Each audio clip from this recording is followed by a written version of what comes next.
Welcome to our channel. Today we how to activate Veracode application security step by step clearly. To activate Veracode application security, start by visiting the Veracode website. Log in to your Veracode account with your credentials. If you don't have an account, you will need to create one. Once logged in, navigate to the dashboard. Locate that Applications tab in the main menu. Click on Add an application to initiate the activation process.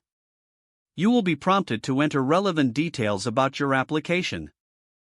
Fill in the application name and description in the designated fields.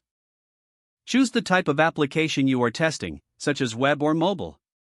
Decide on the type of scan you wish to conduct, whether static or dynamic.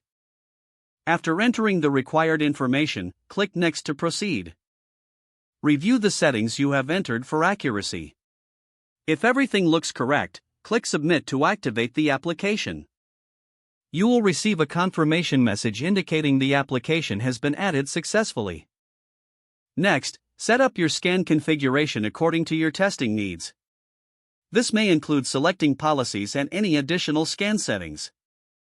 Once configured, schedule the scan or run it immediately. Monitor the scan progress from your dashboard.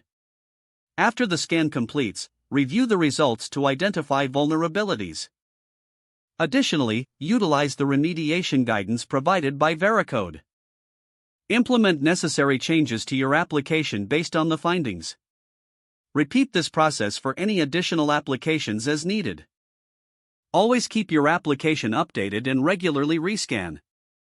If the page does not load, refresh the browser or try again in a private or incognito window. Make sure you are using the correct email address, then retype it carefully to avoid small typos. If your password is not accepted, use the reset option and create a new strong password you can remember. Check your spam folder for verification or security emails, then complete any requested confirmation steps. Enable two-factor authentication if available to improve account security and reduce unauthorized access risk. Don't forget to like this video and subscribe to our channel for more step-by-step tech guides.